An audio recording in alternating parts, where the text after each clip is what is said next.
Hello friends, book insider पर आप सभी का स्वागत है। आज हम बात करने वाले हैं the 7 habits of highly effective people by Stephen Covey book के बारे में। रात के करीब 11 बजे थे। अर्नव अपनी बालकनी में बैठा था, हाथ में एक कप चाय और सामने टेबल पर रखी थी एक किताब, the 7 habits of highly effective people. आज उसने दिन भर की टेंशन के बाद सोचा कि कुछ ऐसा पढ़ा जाए जो माइंड सेट चेंज कर सके। वो अपनी जिंदगी में कुछ फ्रस्ट्रेटेड फील कर रहा था। ऑफिस में हर कोई उससे आगे निकल रहा था, हर कोई अपनी लाइफ में कुछ ना कुछ अचीव कर रहा था और वो बस एक एवरेज एम्प्लॉय बनकर रह गया था। चीजें उसके कंट्रोल में नहीं लग रही थी और उसे लग रहा था कि जैसे उसकी लाइफ किसी और के हाथ में है। उसने किताब खोली और पहला लेसन पढ़ना शुरू किया, बी प्रोएक्टिव। प्रोएक्टिव लोग अपनी लाइफ की रिस्पॉन्सिबिलिटी खुद लेते हैं। वो उन चीजों पर फोकस करते हैं जो उनके कंट्रोल में है, बजाय उन चीजों के जो उनके कंट्रोल में नहीं है। अर्नव को यह लाइन अजीब लगी। मतलब, अगर मेरी कंपनी का बॉस मुझे प्रमोट नहीं कर रहा तो इसमें मेरी गलती कैसे? उसने खुद से सवाल किया।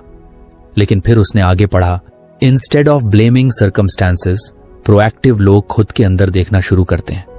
वो खुद से पूछते हैं, what can I do to change my situation? They focus on their circle of influence rather than their circle of concern. Arnav ने कुछ सोचा। वो अक्सर अपनी प्रॉब्लम्स के लिए दूसरों को ब्लेम करता था, कभी बॉस, कभी कंपनी, कभी अपने लक को। लेकिन क्या सच में उसने कभी सोचा था कि वो खुद क्या कर सकता है? लेट्स टेस्ट दिस, उसने खुद से कहा।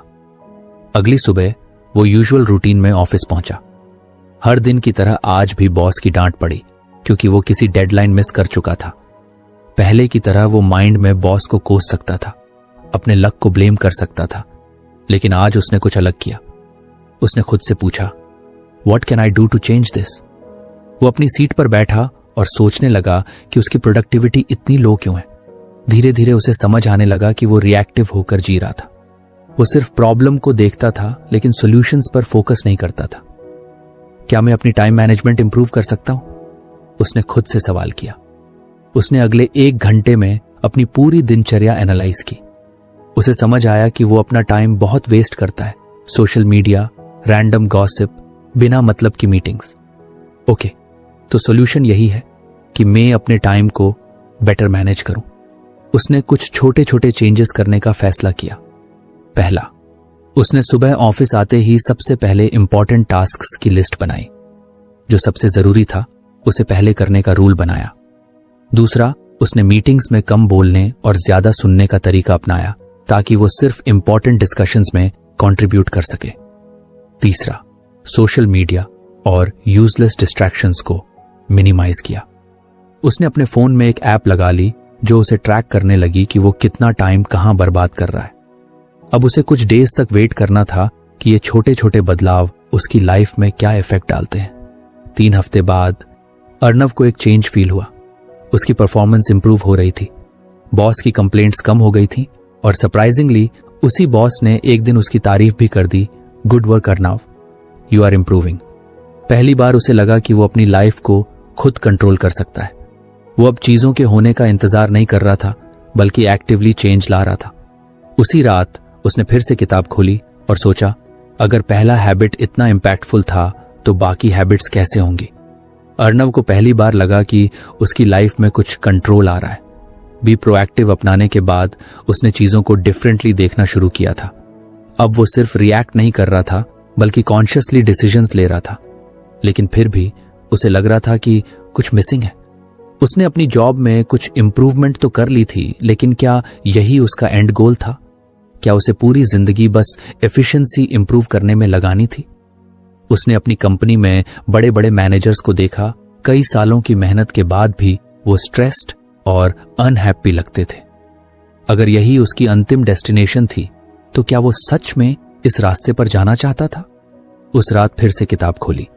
इस बार अगला लेसन था, begin with the end in mind. Before you take action, envision your ultimate goal. What do you truly want in life? What legacy do you want to leave behind? Arnav कुछ confuse हुआ। End goal, legacy? अभी तो मेरी जिंदगी सही से चल भी नहीं रही, मैं इतने बड़े सवालों के बारे में कैसे सोचूं? लेकिन फिर उसने सोचा, अगर आज से 20 साल बाद वो अपनी जिंदगी को पीछे मुड़कर देखेगा तो उसे क्या दिखेगा? उसने किताब में आगे पढ़ा, एक व्यक्तिगत मिशन स्टेटमेंट बनाए जो आपके उद्देश्य, मूल्य और लंबी अवधि की दृष्टि को परिभाषित करता है। मिशन स्टेटमेंट, उसने खुद से कहा, जैसे कंपनीज की होती है। फिर उसने सोचा क्यों ना अपनी लाइफ को भी एक कंपनी की तरह देखा जाए। अगर कंपनीज को बिना विजन के नहीं चलाया जा सकता तो एक इंसान अपनी लाइफ बिना विजन के कैसे चला सकता है? किताब में एक एक्सरसाइज थी, अपने अंतिम संस्कार में आप क्या करेंगे?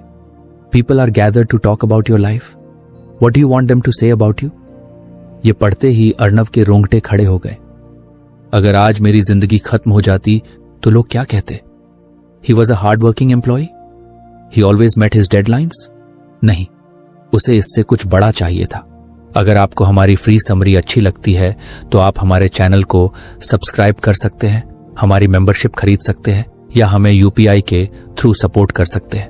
अब समरी पर वापस चलते हैं।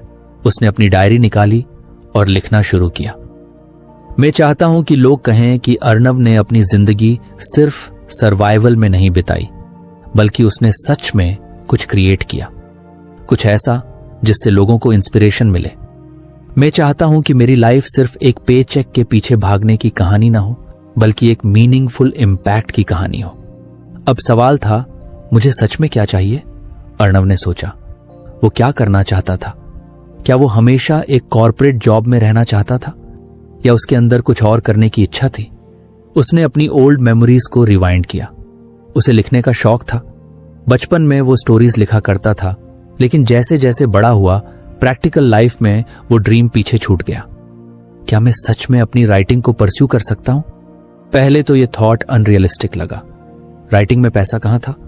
लेकिन फिर उसने किताब की एक और लाइन पढ़ी, अपने वर्तमान परिस्थितियों पर आधारित अपने आप को सीमित न करें। Envision what you truly want and then align your actions accordingly. उसने एक डिसीजन लिया, वो अपनी लाइफ को सिर्फ जॉब तक लिमिट नहीं करेगा, वो राइटिंग को सीरियस लेगा। उसने अपनी डायरी में लिखा, my mission is to create stories that inspire people. मैं चाहता हूं कि मेरे वर्ड्स से लोगों की जिंदगी में कुछ पॉजिटिविटी आए। अब सवाल था, मैं अपनी डेली लाइफ को इस विजन के साथ कैसे अलाइन करूं? अभी उसकी लाइफ का पूरा फोकस जॉब पर था। वो पूरा दिन ऑफिस में बिताता, फिर घर आकर थक कर सो जाता। अगर उसे राइटिंग को अपनी लाइफ का पार्ट बनाना था तो उसे कुछ चेंजेस करने थे। 1. Time block for writing. उसने डिसाइड किया कि रोज सुबह 1 घंटा सिर्फ राइटिंग के लिए रखेगा। भले ही ये मुश्किल हो, लेकिन अगर वो सीरियस था तो उसे ये करना होगा। 2. Weekend writing project. उसने सोचा कि हर वीकेंड एक शॉर्ट स्टोरी लिखेगा और उसे किसी ऑनलाइन प्लेटफॉर्म पर पब्लिश करेगा। 3. Learn from the best. उसने टॉप ऑथर्स की बुक्स और ब्लॉग्स पढ़ना शुरू किया ताकि वो अपने क्राफ्ट को इम्प्रूव कर सके। अगले कुछ हफ्तों में उसने इस नए रूटीन को फॉलो करना शुरू किया। पहले तो मुश्किल लगी, लेकिन धीरे धीरे ये हैबिट बन गई। और सबसे इंटरेस्टिंग बात, राइटिंग करने के बाद वो खुद को ज्यादा अलाइव फील करता था। जॉब अभी भी थी, लेकिन अब वो सिर्फ सर्वाइवल का हिस्सा नहीं थी। अब उसे लग रहा था कि उसकी लाइफ में कुछ और भी है जो उसे सच में एक्साइट करता है। एक दिन उसने अपनी पहली शॉर्ट स्टोरी ऑनलाइन पब्लिश की। ये बस एक छोटी सी शुरुआत थी, लेकिन ये पहली बार था जब उसने अपने कंफर्ट जोन से बाहर निकलकर कुछ किया था। उस रात उसने फिर से अपनी डायरी खोली और लिखा, आज पहली बार लगा कि मैं सिर्फ जी नहीं रहा, बल्कि अपनी जिंदगी को कॉन्शियसली डिजाइन कर रहा हूं। अर्णव की लाइफ अब पहले जैसी नहीं थी। उसे एक डायरेक्शन मिल गई थी, एक गोल, एक मिशन। राइटिंग सिर्फ एक हॉबी नहीं रह गई थी, बल्कि उसकी आइडेंटिटी बनने लगी थी। लेकिन जैसे जैसे वो इस नए पैशन में घुसता जा रहा था, वैसे वैसे उसे एक नई प्रॉब्लम महसूस हो रही थी। टाइम। ऑफिस का वर्कलोड बढ़ता जा रहा था, डेडलाइंस टाइट हो रही थी। घर आते ही वो इतना एग्जॉस्टेड हो जाता कि राइटिंग के लिए एनर्जी ही नहीं बचती थी। वीकेंड्स पर भी वो अक्सर दोस्तों के साथ हैंग आउट या बाकी कामों में उलझ जाता और राइटिंग का टाइम कहीं गायब हो जाता। उसे लगा कि वो फिर से उसी ओल्ड साइकिल में फंसने लगा है, दिन जॉब के नाम और नाइट्स फ्रस्ट्रेशन के नाम। राइटिंग का एक्साइटमेंट था, लेकिन टाइम मैनेज करने की कोई स्ट्रैटेजी नहीं थी। एक रात जब वो बालकनी में बैठा था, उसने किताब के अगले लेसन को खोला, पहली चीजें पहले। प्रभावी व्यक्ति कार्यों को प्राथमिकता देते हैं, importance rather than urgency. Arnav को लगा कि ये लाइन उसके लिए ही लिखी गई थी। उसने खुद से पूछा, क्या मैं अपनी लाइफ में सच में इंपॉर्टेंट चीजों को प्रायोरिटाइज कर रहा हूं या सिर्फ अर्जेंट चीजों के पीछे भाग रहा हूं? यहीं पर उसे समझ आया कि उसकी प्रॉब्लम टाइम की कमी नहीं थी।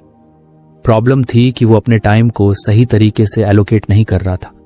वो रिएक्टिव होकर हर दिन बस उन चीजों को कर रहा था जो अर्जेंट लगती थी।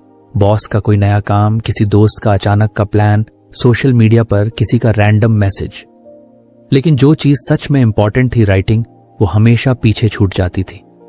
इस रियलाइजेशन ने उसे सोचने पर मजबूर कर दिया। अगले दिन उसने अपने पूरे हफ्ते का एक स्केड्यूल बनाया।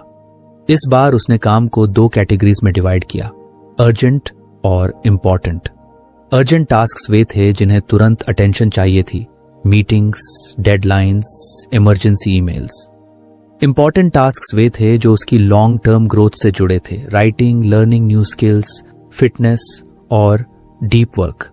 फिर उसने खुद से एक सिंपल सवाल पूछा, अगर मैं अपनी लाइफ को अपने वैल्यूज और गोल्स के हिसाब से डिजाइन करूं तो मेरा स्केड्यूल कैसा दिखेगा? पहली चीज जो उसने की वो थी मॉर्निंग का पहला आवर सिर्फ राइटिंग के लिए रिजर्व करना।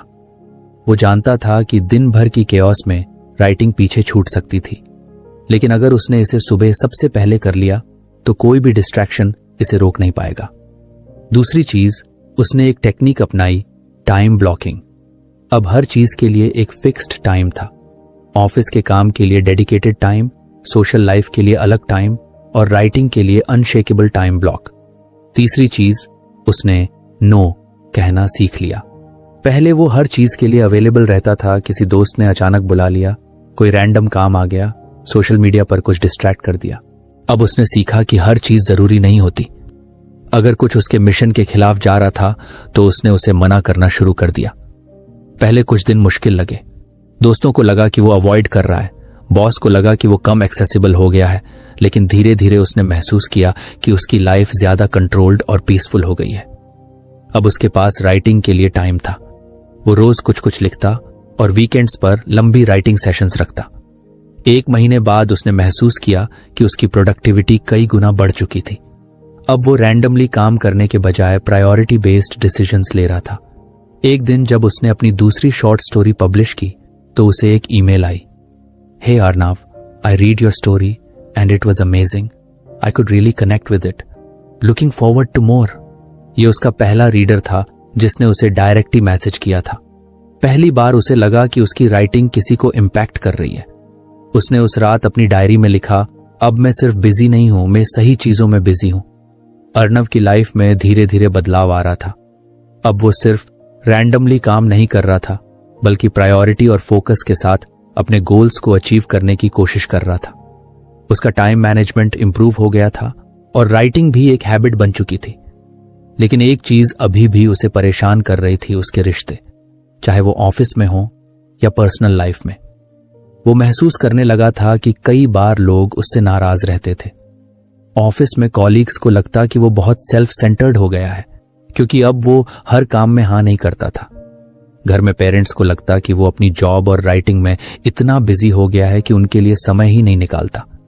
एक दिन जब उसने अपने दोस्त रोहित से मिलने के लिए टाइम निकाला तो रोहित ने मजाक में कहा, भाई तू सक्सेस की सीढ़ी तो चढ़ रहा है, पर अकेले मत चढ़ जाना। अर्णव को यह बात दिल पर लग गई। क्या सच में वो अपनी ग्रोथ के चक्कर में बाकी लोगों से दूर होता जा रहा था? उसी रात जब उसने किताब खोली तो अगला लेसन था, think win win. True success not about winning over others but about creating situations where every wins. Arnav को पहली बार एहसास हुआ कि उसने हमेशा सक्सेस को एक कंपटीशन की तरह देखा था। जैसे ऑफिस में प्रमोशन का मतलब था कि कोई और पीछे रह जाए, राइटिंग में आगे बढ़ने का मतलब था कि उसे बाकी चीजों को इग्नोर करना पड़े। लेकिन क्या सच में हर चीज जीरो सम गेम होती है? उसने अपनी लाइफ को एनालाइज किया। ऑफिस में उसने देखा कि कई बार वो खुद ही अननेसेसरी कंपटीशन क्रिएट करता था। जब भी कोई नया प्रोजेक्ट आता तो वो बस खुद को प्रूव करने में लग जाता, बिना ये सोचे कि पूरी टीम को साथ लेकर चलना ज्यादा फायदेमंद हो सकता है। घर में उसे एहसास हुआ कि वो अपने पेरेंट्स और दोस्तों को इग्नोर कर रहा था। उसे लगता था कि अगर वो उनके लिए टाइम निकालेगा तो उसके पर्सनल गोल्स सफर करेंगे, लेकिन शायद ऐसा नहीं था। What if success is not about me versus them, but me with them? अगले ही दिन उसने एक नया अप्रोच अपनाने की सोची। ऑफिस में जब एक नया प्रोजेक्ट असाइन हुआ तो उसने पहली बार अपनी टीम के साथ ओपन डिस्कशन की। पहले वो हर चीज अकेले करने की कोशिश करता था, लेकिन इस बार उसने कॉन्शियसली टीम मेंबर्स की स्ट्रेंथ्स को देखा और काम बांटना शुरू किया। अचानक उसे एहसास हुआ कि जब टीम एक साथ काम करती है तो रिजल्ट्स बेहतर आते हैं। न सिर्फ प्रोजेक्ट स्मूथली चला, बल्कि पहली बार उसके कॉलीग्स ने उसकी तारीफ की कि वो एक अच्छे टीम प्लेयर की तरह एक्ट कर रहा है। Arnav, it's great to work with you this वे।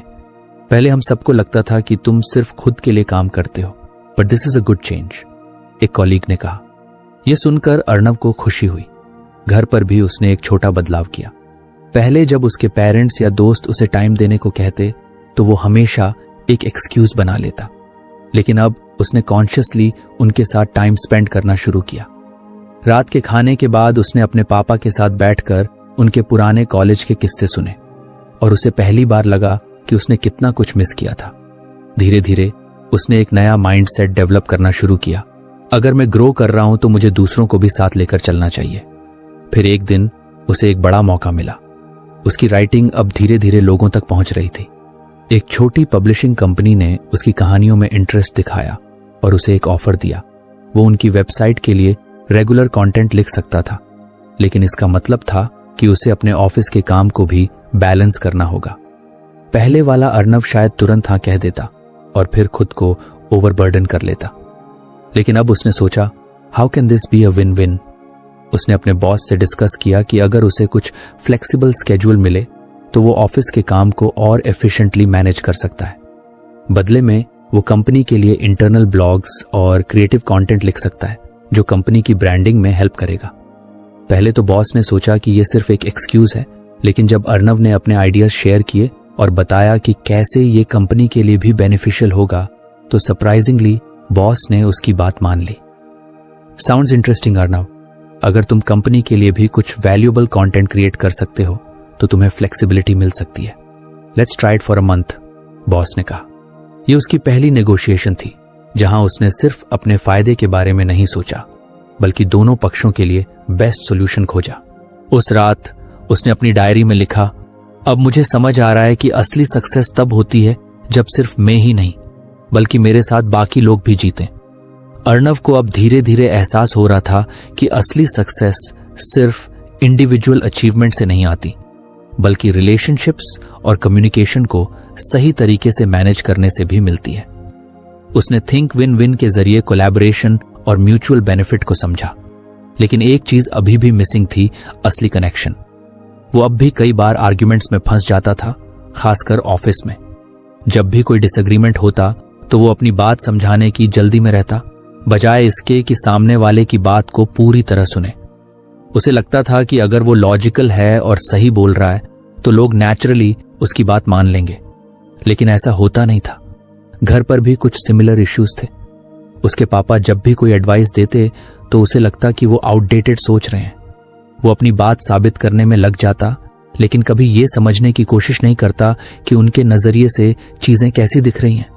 एक दिन जब उसने the 7 habits of highly effective people को फिर से खोला तो अगला लेसन था, सबसे पहले समझने की कोशिश करो, फिर समझे जाने की कोशिश करो। ज्यादातर लोग सुनने की कोशिश नहीं करते, वे सुनने की कोशिश करते हैं ताकि वे उत्तर दे सकें। अर्नव ने यह लाइन 2 बार पढ़ी। उसे लगा कि यह उसके ऊपर पूरी तरह फिट बैठ रही थी।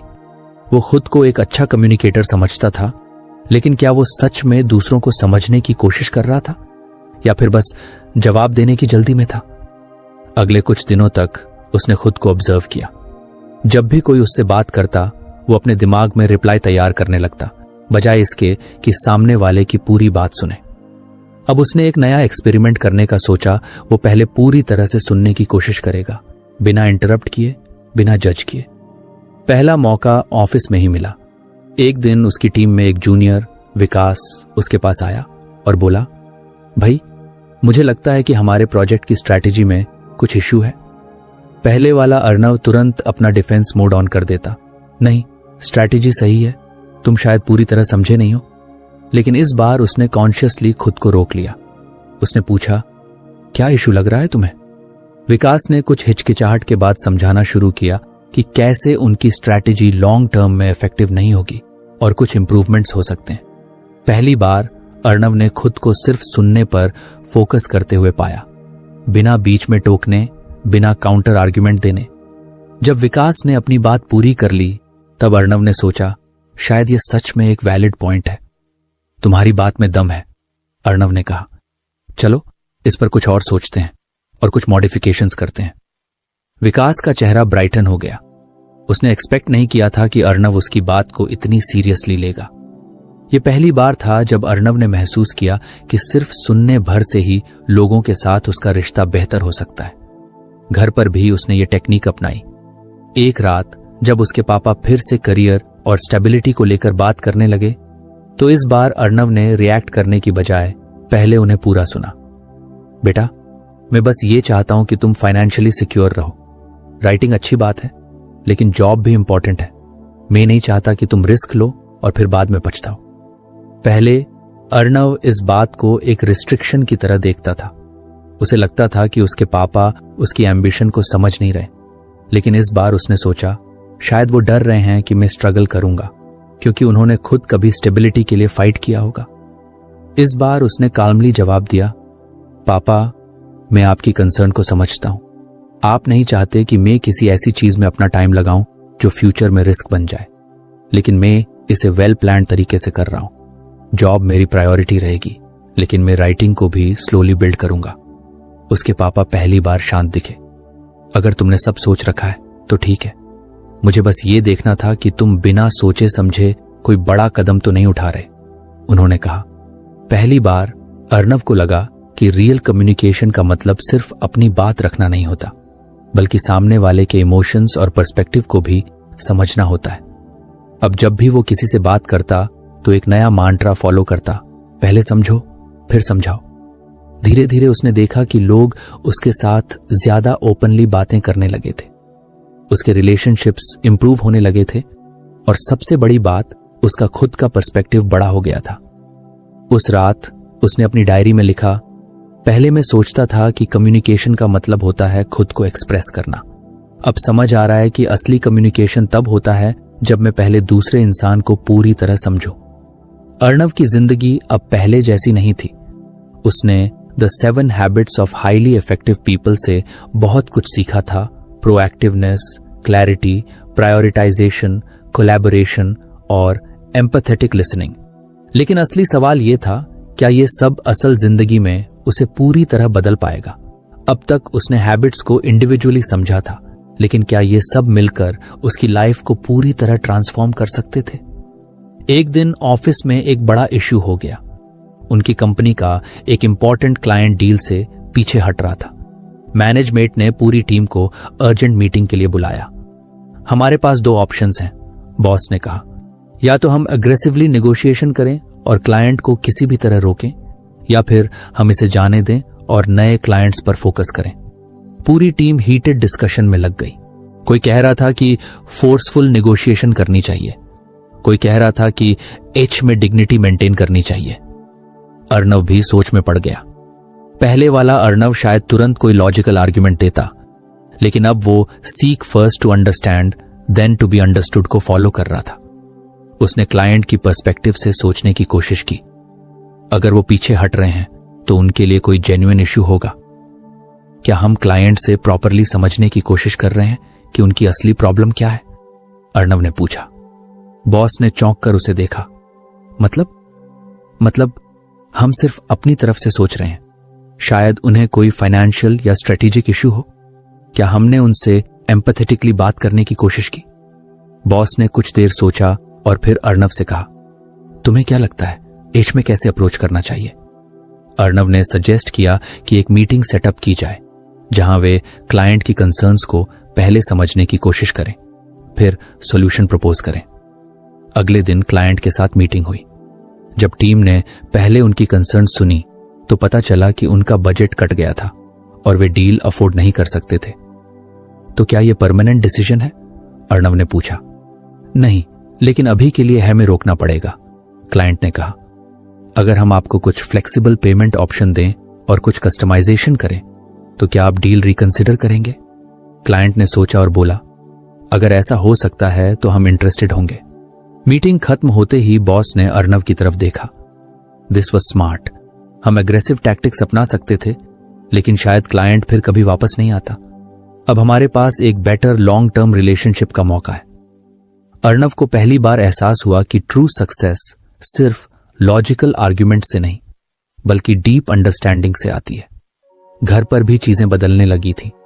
अब जब उसके पापा उससे करियर के बारे में बात करते तो वो पहले उन्हें पूरी तरह सुनता। उसने अपनी जॉब और राइटिंग के बीच बैलेंस बना लिया था। एक दिन रात को पापा ने उसे बुलाया और कहा, तू सच में बड़ा हो गया है बेटा। पहले तुझसे बात करना मुश्किल लगता था, लेकिन अब लगता है कि तू सच में समझता है। यह सुनकर अर्नव को खुशी हुई।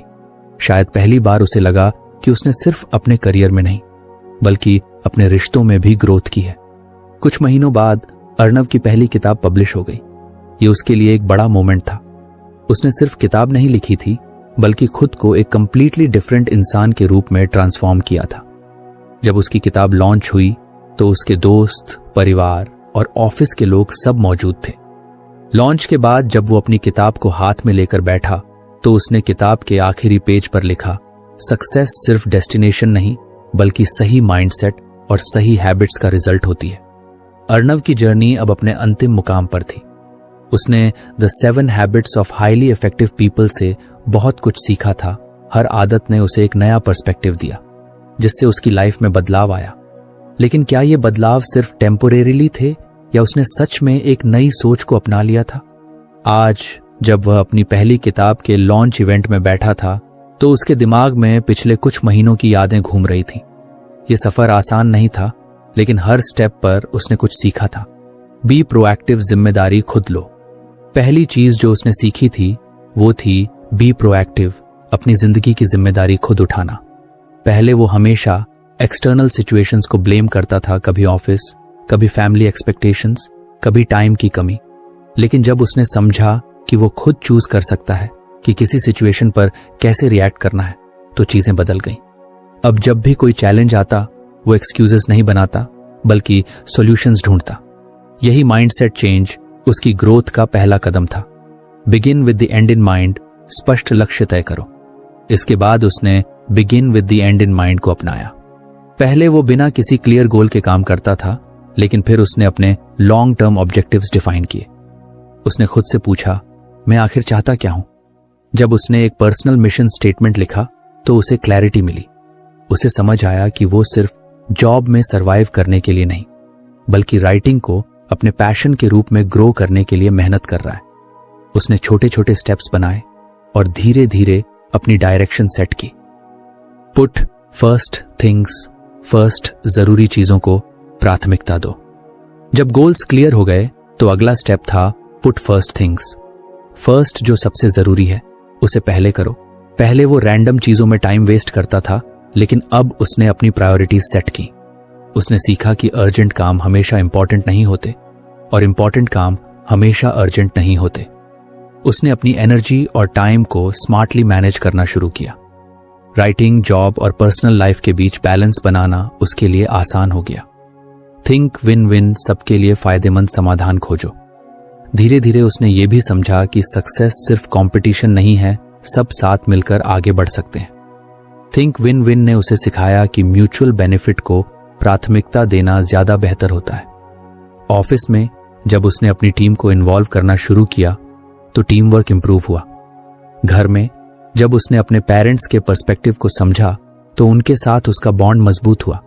Seek first to understand then to be understood. पहले समझो फिर समझाओ। लेकिन सबसे बड़ा बदलाव तब आया जब उसने seek first to understand then to be understood को अपनाया। पहले वो हमेशा अपनी बात साबित करने की कोशिश करता था, लेकिन अब उसने एम्पैथेटिक लिसनिंग को अपनाया। इस बदलाव से उसकी रिलेशनशिप्स में गहरा फर्क पड़ा। ऑफिस में जब उसने जूनियर कॉलीग्स की बातें सुनी तो उनका कॉन्फिडेंस बढ़ा। घर में जब उसने अपने पापा को पहले समझने की कोशिश की तो उनकी एक्सपेक्टेशंस और फियर्स उसे ज्यादा क्लियर हुए। अंतिम बदलाव एक नई सोच। अब जब अर्णव अपनी किताब को हाथ में लिए लॉन्च इवेंट में बैठा था तो उसे एहसास हुआ कि उसने सिर्फ हैबिट्स नहीं सीखी थी, उसने खुद को ट्रांसफॉर्म किया था। जब लोगों ने उससे पूछा, तुम्हारी सबसे बड़ी सीख क्या रही, तो उसने मुस्कुराकर जवाब दिया, सक्सेस सिर्फ डेस्टिनेशन नहीं बल्कि सही माइंडसेट और सही हैबिट्स का रिजल्ट होती है। ये उसकी जर्नी का अंत था, लेकिन एक नए सफर की शुरुआत भी। अर्णव अपनी किताब के लॉन्च इवेंट में बैठा, चारों तरफ उसके दोस्त, परिवार और ऑफिस के लोग थे। स्टेज पर उसकी पहली किताब रखी थी, एक ऐसी किताब जिसे लिखने का सपना उसने बहुत पहले देखा था, लेकिन अब जाकर पूरा हुआ था। वो सोचने लगा कि अगर उसने the 7 habits of highly effective people नहीं पढ़ी होती तो शायद आज वो यहां नहीं होता। किताब ने उसे सिर्फ बेहतर इंसान बनने में मदद नहीं की थी, बल्कि उसे खुद को समझने और जिंदगी को नए नजरिए से देखने का तरीका सिखाया था। उसने उन आदतों को सिर्फ पढ़ा नहीं बल्कि अपनी जिंदगी में उतारा और उन पर अमल किया। पहला सबक था बी प्रोएक्टिव, अपनी जिंदगी की जिम्मेदारी खुद लेना। पहले जब भी कोई दिक्कत आती वो बाहरी चीजों को ब्लेम करता था, कभी टाइम की कमी, कभी दूसरों की एक्सपेक्टेशंस। लेकिन फिर उसने सीखा कि असली बदलाव तब आता है जब हम हालात को दोष देने की बजाय उन पर अपना कंट्रोल लाने की कोशिश करते हैं। उसने छोटे छोटे बदलाव करने शुरू किए, अपने रिएक्शंस को कंट्रोल करना, अपने इमोशंस पर काम करना और हर सिचुएशन को एक अपॉर्चुनिटी की तरह देखना। दूसरा सबक था begin with the end in mind, यानी जिंदगी में स्पष्टता लाना। पहले वो बस हर दिन को जैसे तैसे निकाल रहा था, लेकिन फिर उसने सोचा, आखिर मैं करना क्या चाहता हूं। उसने एक पर्सनल मिशन स्टेटमेंट लिखा जिसमें उसकी वैल्यूज, गोल्स और लॉन्ग टर्म विजन था। यह स्टेटमेंट उसे हर दिन रिमाइंड कराता कि उसे किस डायरेक्शन में बढ़ना है। अब उसके पास सिर्फ सपने नहीं थे बल्कि उन्हें पूरा करने का एक प्लान भी था। जब डायरेक्शन क्लियर हो गई तो अगला चैलेंज था सही प्रायोरिटीज सेट करना। पुट फर्स्ट थिंग्स फर्स्ट ने उसे सिखाया कि सिर्फ अर्जेंट चीजों पर नहीं बल्कि इंपॉर्टेंट चीजों पर फोकस करना जरूरी है। पहले वो छोटी छोटी चीजों में उलझ जाता था जिससे उसकी राइटिंग और सेल्फ ग्रोथ के लिए टाइम ही नहीं बचता था। लेकिन जब उसने अपनी प्रायोरिटीज सेट की तो उसने जाना कि सही प्लानिंग और टाइम मैनेजमेंट से हर काम को बैलेंस किया जा सकता है। धीरे धीरे उसने समझा कि जिंदगी सिर्फ पर्सनल सक्सेस के बारे में नहीं है बल्कि ये इस बारे में भी है कि हम दूसरों के साथ कैसे इंटरैक्ट करते हैं। थिंक विन विन ने उसे सिखाया कि कंपटीशन से ज्यादा कोलैबोरेशन जरूरी है। जब उसने दूसरों के साथ काम करने के नए तरीके अपनाए तो उसने देखा कि कैसे एक पॉजिटिव माइंडसेट से रिश्ते और भी मजबूत हो सकते हैं।